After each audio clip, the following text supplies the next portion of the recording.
Alright guys, so what we're going to be covering today is how to actually secure your first property. So you've found the property, you've analyzed it, you think it's a good deal, and now it's time for you to actually get on the phone and close them. So this is more of the sales part of the model. And yeah, let's jump in. So in this video, here's what we're going to cover. First is the whole arbitrage sales process. I'm even going to touch base very quickly about finding your property, and it's going to go all the way until the negotiations at the end before you actually sign. Closing the deal, how do you actually close the deal, key points to bring up on that phone call with the meeting with the landlord or property management, common objections that you will get, like, oh, I don't want to do Airbnb, or what if there's a party, stuff like that. Landlords versus property management, so how the dynamic of the call changes between calling an individual landlord and calling a property management company. Lease negotiations, so what you want to make sure to try your best to negotiate, what are non-negotiables, and sales learning materials. So this is just the stuff that I've used online and certain books that I think have been the most beneficial to me when I am in these situations. So I thought it made sense to pass them on to you because I think they're genuinely useful. So, morning, as usual. This is the most important video in the entire course. I say that every time, but this one actually is probably the most important. Watch the entire video, don't skip, don't fast forward, and watch the video in 2 times speed if you'd like. So, the arbitrage sales process. As you know, the initial outreach via Zillow, that's where it all starts, that you're going to train your DA to handle. Again, as you know, we follow up with the email script that I have downloadable for you in the last video, your pitch deck, your company flyer, you have your email signature all professional, you have your professional email domain, you're not Aiden at Yahoo, right? You're a professional. Now, after you've got that and you get someone to bite, they're interested, they want to learn more, before you even start having those phone calls with them, the best thing you want to do is get eyes on the property. And if you're close by, you can do that. But you can also just get someone remotely to do that too. If you don't know anyone in the area, don't worry. I have a whole video on finding your power team. I'll show you. It's very easy to get someone to do stuff like this.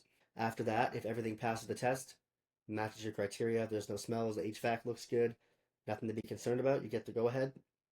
You want to negotiate the lease terms, right? So rent concessions, lease length, security deposits, everything. And of course, after that, you sign the lease and you send the lease addendum. So I'll show you what that is as well. I have it downloadable for you below. And then the move-in process begins, guys. That's it. So next up is actually closing the deal, guys. So you found the property, you have a hot, interested lead, they want to jump on a call, they want to learn more. This is where you actually close the deal.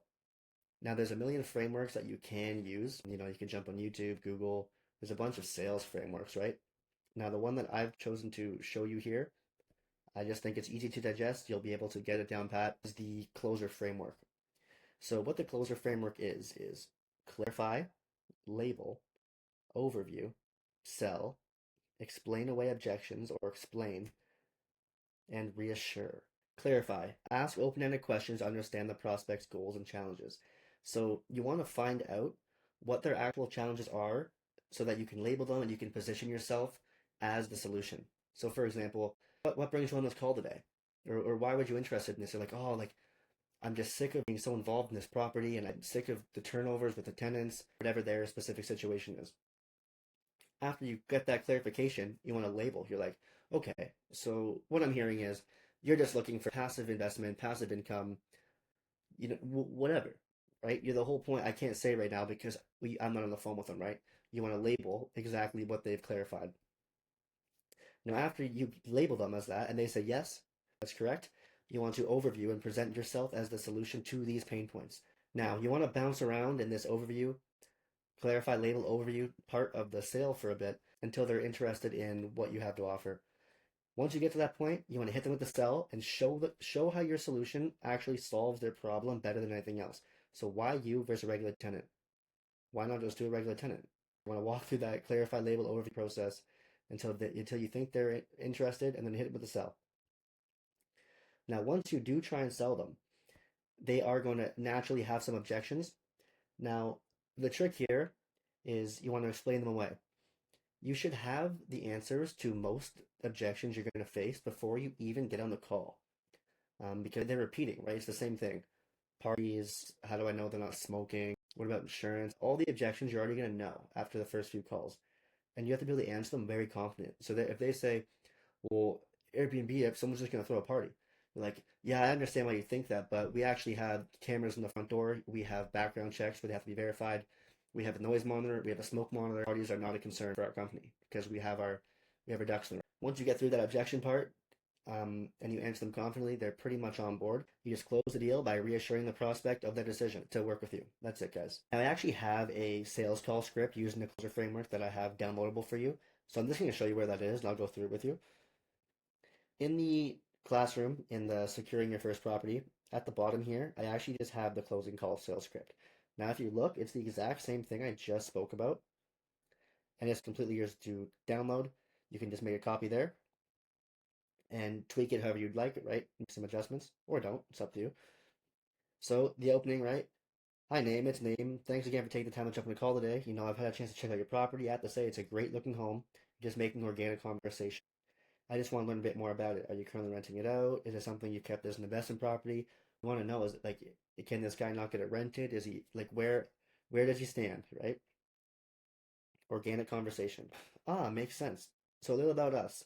We're a Canadian-based corporate housing company and are actually looking to expand into the market. We work with hospitals, universities, local companies to provide fully furnished homes for traveling professionals, nurses, doctors, executives. Now, this is what you actually say when you're trying to lease the property from them. You want to say that you're a corporate housing company and they're looking to expand into their market. We do corporate housing, guys. We don't list on Airbnb. We do corporate housing. We work with hospitals, universities, local companies to provide fully furnished homes. That's what you say. After you've went through just that initial opening, here's where the closer framework starts. So you first thing you want to do is clarify their problem. Firstly, you have to find out what the problem is, but it usually tends to be the same. How many properties do you currently manage? Do you handle them yourself? Do you work with property management company? Have you been leasing for long-term tenants up to now? Have you ever considered short-term rentals?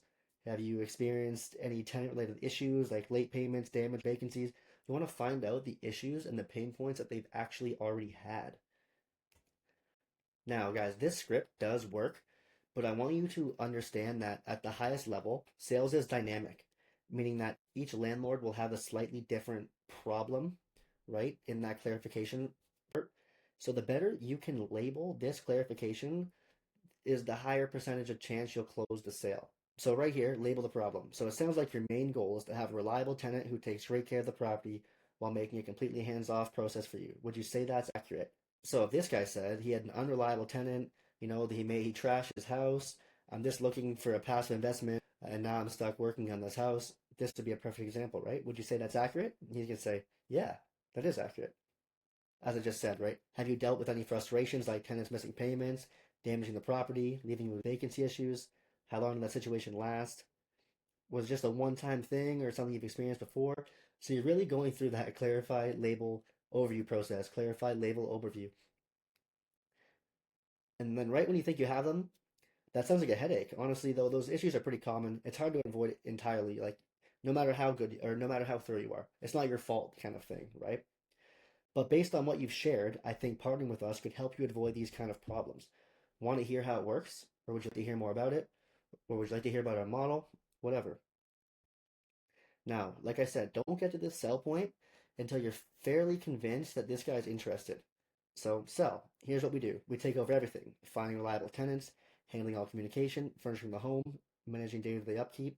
What this means for you is consistent monthly income without the stress of dealing with tenant issues, vacancies, property management. We keep your property in top condition and ensure it's always well cared for. If that sounds like a kind of step you're looking for, I'd love to talk about how we can make it work. What do you think? Now, here's where you come across the objections, right? These are some typical ones. Can you explain further? Are you doing Airbnb? Some people think, what? Well, my house is going to get so much more wear and tear. I think that there's going to be parties. I can do it myself. I want more rent. These are common objections that I've faced. I have more below the video here. So, can we explain further? Are you doing Airbnb? A lot of people have a bad taste in their mouth about Airbnb and short-term rentals. We ideally like to market on Airbnb as well, as we use it for exposure. We see it as a marketing platform. Airbnb.ca/work is actually a large funnel for potential new companies looking to work with us. These clients will both be background checked and third party verified, and because of two-way reviews, clients need to behave or else they'll be banned from using the platform again. Wear and tear. If you somehow get a troublesome long-term tenant, it's a huge hassle to get rid of them, along with the money and time involved. However, with us, if the client does damage, it is only a one-time occurrence and we will fix everything properly so that the next client has a perfect home to move into without you even being involved. Parties. We have a whatever 2-night minimum to avoid any parties occurring at your home. Like I said, any new client needs to be background checked, and we also install cameras in the front doors. We have noise monitors, we have smoke monitors, we have everything. And I'll let you go through this, guys, this sheet. This is just more selling highlights that I hear that come up, right? We handle all maintenance and repairs. No vacancy, 100% occupancy. We take care of everything. Professional staging and assets. This works pretty well for just regular landlords. This one's perfect. Rest easy knowing rent will be paid on time every time, typically even before it's due. No delays, no follow-ups, just consistent and reliable income secured against our revenue. No more relying on a long-term tenant's 9 to 5. This is just some additional notes on sales that I've kind of like jotted in my own Word document as I've went through the sales process a few times. So I just figured I'd put it on here. If it's no use to you, that's okay. So now that you have this sales script, like I said, I want you to make a copy of it and tweak it because you're going to find something that works best for you. But this will get you on the phone, right? And you can start getting the feedback loop and having those calls and seeing where you land. The next thing I want to show you for the closer framework is these two videos by Alex Ramosi. You definitely want to watch them. They break down the closer framework way better than I ever could, in a very easy to digest way. If you just watch these videos like 4 or 5 times, you'll be able to be decent enough at this phone call that you'll start getting to yes pretty fast. So watch these videos, guys. Seriously, download the closing call sales script, and then with this video, the feedback you're getting from the calls that you're having, modify this sales script to what you think works best for you. Now, when you're on these calls, these are the key points that you absolutely want to bring up when you're trying to highlight and paint yourself as the solution. So we're your last tenant you'll ever need. We want to always renew your lease. Okay, you want to say this. You want them to think that if I just lease to them, this won't be an issue for me. This will just be passive now moving forward. This is a very strong one. We have your property extensively cleaned after every stay. So, at any point if you do decide to sell, the property will be in perfect condition for viewings and also professionally staged for viewings too. It's a very good highlight. Rent is secured against our revenue and always paid. No issue of being reliant on a tenant's 9 to 5 job, evictions, like they could lose their job, anything like that, right? Rent is secured against our revenue. They are paid regardless if we are paid. You want to bring this up. We handle all minor repairs and maintenance. Contact is limited to true emergencies, right? Like there's a problem with the HVAC or the fridge broke or there's a leak in the ceiling, something that requires his immediate attention. Anything little, $100, whatever, you won't even hear from us. There's a hole in the wall, you won't hear from us. Any damage, you won't hear from us. People want to hear this, especially investors, especially landlords. This is a big highlight you don't want to miss. So these four bring up every single time. This one I just wanted to add. It's for apartments specifically, but this is a very good value add. So you don't have to deal with multiple tenants, just us. That means if we have 10 leases with you, we're only one point of contact, so you don't have to connect with 10 different tenants. That means that there's 10 less people that are putting in maintenance requests. There's 10 less chances to not pay rent. There's a lot of bonuses to just having the one person and the one relationship with us. So it's worth bringing up. So when you actually go for that sell in the closing call, you're going to have the objections from the landlord, right, or the property management. So I've built this document. It's just at the bottom of the school video again. I'll show you this way, actually. It's right here.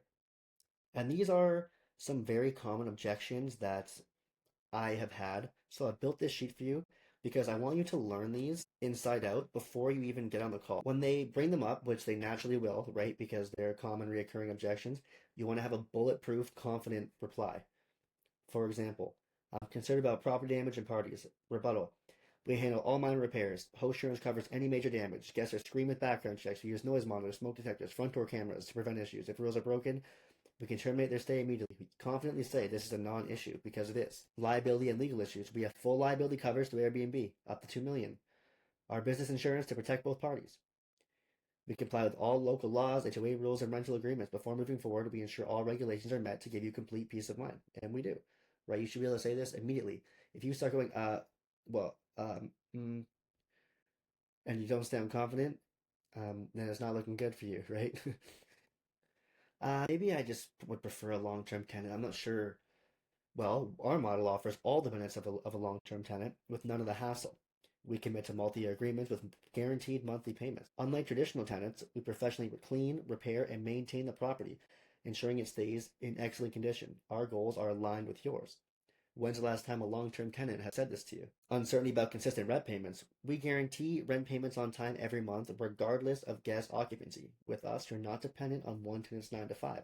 Your payment is directly secured against our company revenue. Negative perceptions of Airbnb and short-term rentals. I actually got this one a lot. I don't trust Airbnb. I don't know who's coming in my house. I always say this. My worst enemy is poor Airbnb hosts that shine a bad light on our industry. We maintain a professional environment for all our guests. We screen them carefully, and additionally, strict house rules ensure your property remains quiet and respectful of the neighborhood. We care about your neighbors, all of it, right? Lastly, it would be just like a general skepticism about the business model. You get this one from time to time. We have multiple relationships with other landlords and property management to this day. And at the end of the day, our business solely relies on keeping your property in top condition and ensuring your satisfaction. We can't operate unless this house or apartment is in perfect shape. I'm sure you'll get your own as well. If I were you, every time you get a new objection, I would just add it to here. And then eventually you'll just have like this long sheet of objections and just memorize it. And then pretty much nothing in these closing calls can catch you off guard. And once you get to that point, that's when you start closing deals left, right, and center because you just know how the call goes, right? So remember, guys, every time you have this conversation, it's another opportunity to improve. If it doesn't go as planned, it's not a failure. It's precisely how you get better. Like in sales, the job is getting told no. Like that is the job, right? You get told no. You get to refine your approach, get better at handling objections, and master the process over time. I got told to get lost so many times, especially from the big apartments and stuff, especially when I was younger too, and I looked a bit younger. I'm getting on in the Zoom meetings with asset management. They're like, yeah, okay, kid, right? But while it's their first time hearing this conversation, it's the first time they've had this conversation with you. It's not yours. You get to just keep gaining experience on this call until you have the unfair advantage. Eventually, the process will feel effortless and no objection will surprise you, and you'll know exactly how to lead it towards a successful close. You just get to keep having the conversation. It's the same one every time. They tell you the pain points, you tie your solution to as the answer, you try and sell them, they spit out the objections, but you know them all now because you have that sheet and you just heard them anyways, so you just know the answers, and you just get better at sales in general. So that's it, guys. The job is no, and you're just working towards yes. So don't get discouraged if you don't have that, the perfect call right away. That is what you have to go through, like those first couple calls to start having really good ones. This is like one of the hardest things for beginners. It's just because you just don't really have any sales experience yet. And that's okay, because why would you? This is where you're gonna learn. Next up is how the dynamic changes between having a meeting or a call with individual landlords and how it would be with a property management company, like a large one. So working with landlords, easier to close deals, interactions more personal, limited scalability, fast decision-making process, work with project management, harder to close but easier to scale. Strict processes, background checks, corporate applications, credit checks. Requires high-level conversations with the VPs and the asset managers and the property managers, and they're generally just more skeptical. Here's the thing, guys. Working with landlords and property management companies to secure arbitrage units are two completely different games. The pain points that they respond to, the highlights, the way that you frame yourself as a solution is tweaked a bit. Landlords, especially individual ones, are way easier to convince and close deals with.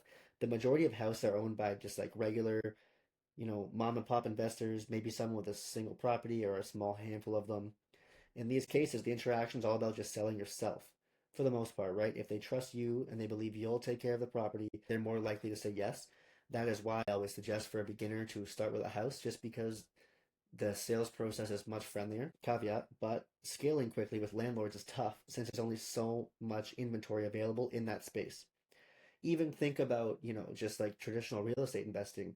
Eventually, that real estate investor just buys an apartment, right? Before they get 4% cap or something on that apartment instead of single family homes. Why? Because there's only so many single family homes and home run deals that they can actually lodge their capital in. Because when you start getting higher cash flow and higher cash flow, you want to take on bigger projects, right?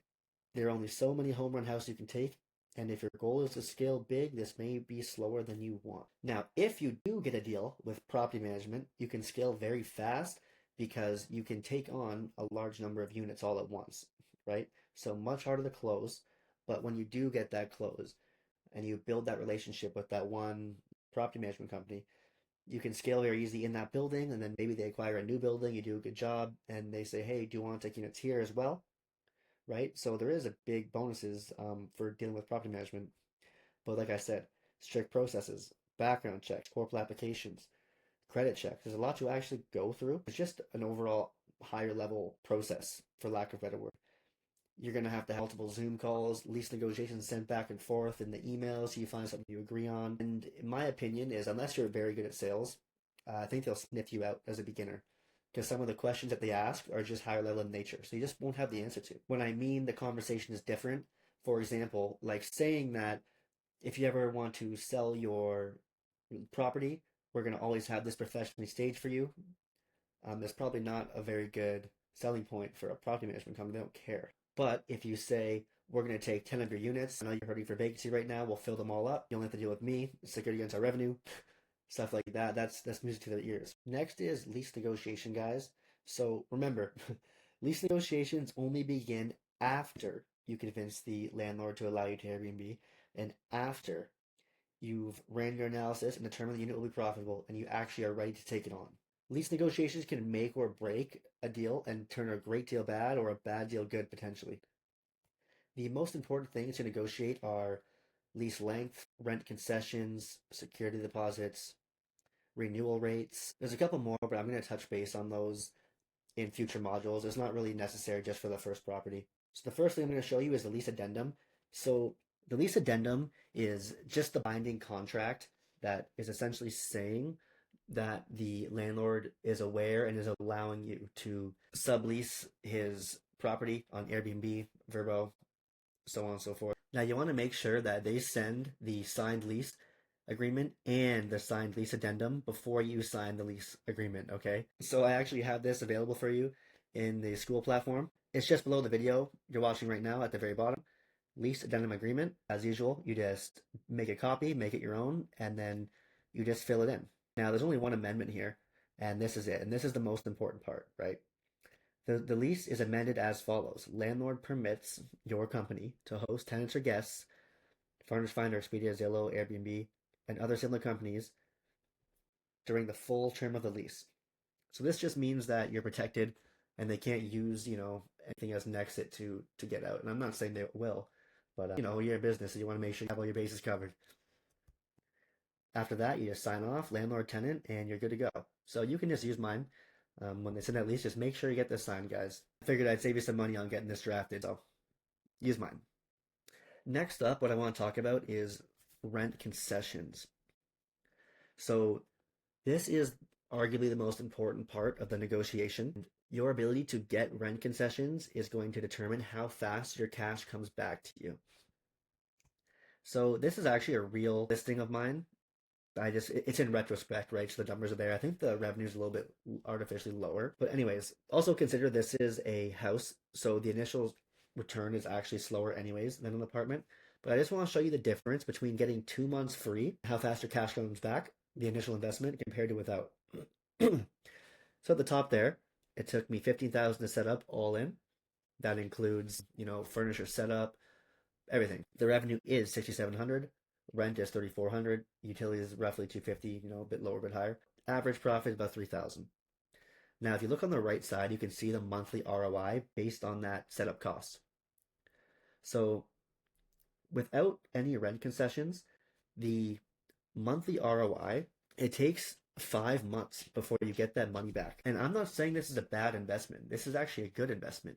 It's just if your goal is trying to scale fast, it's important how you distribute your money because you want to make sure your cash return comes back fast. Now, on the other hand, look at this deal with 2 months of rent concession.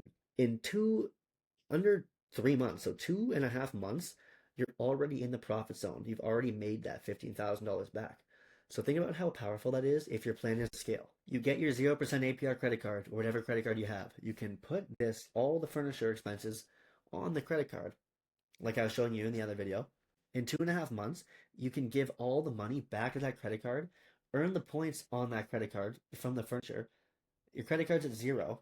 You've used the bank's money for free. The cash flowing asset that's going to generate you $3,000 a month for 2 years on that lease length. And then if you renew it again, it's 4 years. Think about how that's insane. That's like 1,000% return on that 15 grand. So the arbitrage model is extremely powerful, guys, and the rent concession is one of the number one things you can do to snowball it. This is how people are getting to, 50 units in 1 year, 100 units in 1 year, 30 units in 1 year, right? Is utilizing this. They're taking smart deals with smart concessions that brings that capital back into their wallet to do it again. Copy and paste it and do it again every few months. Another crucial aspect of negotiations for us is security deposits. So your goal should always be to negotiate the lowest possible deposit. It's that simple. Security deposits represent hard cash. You can't put it on credit. It's hard capital. And it's essentially stuck with that landlord for the duration of your lease. So imagine when you're managing multiple units, this can add up pretty significantly, right? 20 leases times 300, it adds up. So here's how I approach these conversations and the key points I emphasize during negotiations. So number one is frame the security deposit as a long-term commitment. I always tell the landlord, this money is tied down forever because my plan is to keep renewing the lease. I want to be your last tenant. This highlights the indefinite nature of the deposit, showing that as long as I'm their tenant, the funds are locked away forever. This perspective often helps landlords see the value of reducing or reconsidering the deposit because it's like either if I give this, I'll just never see it again. Number two, propose a partial refund after a certain period. So if they don't budge or they insist on a higher deposit, I often try to compromise by taking the route of I'll pay the deposit you're asking for, but after a set period, say 6 months, let's evaluate the property. If everything looks good, you're happy with our partnership, everything is good to go, I'd like a percentage of the deposit return. For example, imagine a landlord requires $1,000 security deposit on 10 units for a 3-year lease. You agree to pay it, but propose the following. After 12 months, they inspect all the units. If everything is in good condition, they return $750 per unit. So they keep $250 per unit as a precaution. So this approach can potentially free up $7,500 in capital after the first year, while also just strengthening trust for the landlord, right? So the key takeaway, guys, is just always look for creative ways to negotiate security deposits, be open to creative win-win solutions. It doesn't always have to be black and white, like your 500 versus my 300. There's other ways that we can do it where we're both satisfied, both parties. It's just money you don't want tied up unnecessarily, guys. Last thing I want to bring up on negotiations, just never pay last month's rent. I know certain states, certain specific places are adamant on first and last. Just don't do it. Just don't take a deal that's gonna make you pay last month's rent. It's too much upfront. Anytime someone brings this up, I just say I plan to always renew our lease, so there's never going to be a last month. Even if you have the best deal ever, if you're paying first and last and furnishing it and this and that, the startup cost is just high, you could just get a better deal somewhere else. So don't get locked up. Don't pay last month's rent. The last thing I want to go over in this video is just sales learning materials. So I put together a bunch of resources underneath the video that you're watching right now. I spent a lot of time, reading books and learning sales and learning negotiations. And I picked the most valuable ones that I've watched and listened to and read, and I put them below this video for you. So for negotiation in particular, you need to just do yourself a favor and just do this Essential Strategies course from UMichigan. It's free. You just free access. It's just a quick course, and it just shows you fundamentals of negotiation. Such a high return on the time that it takes you to do this that you will truly understand negotiating. You'll understand when you have negotiating power, when you don't have negotiating power. This one is a no-brainer, guys. Please do this course.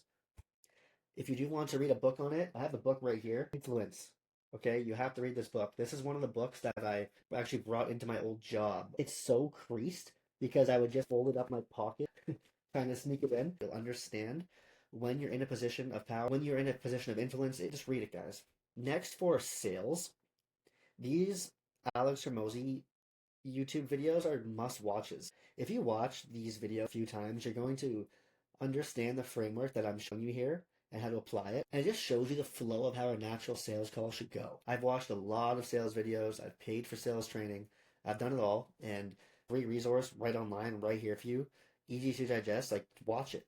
Trust me, you'll be thankful. There's also a few books I have down here. Chris Voss, Never Split the Difference. Good read.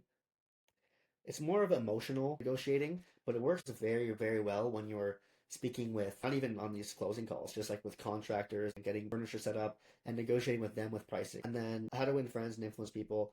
I think everyone should read this. This is just good business. How to Win Friends and Influence People. 2 books on negotiation. These 3. Do these 3, please. You'll be good at sales. You'll be good at negotiation. So this is worth your time, guys.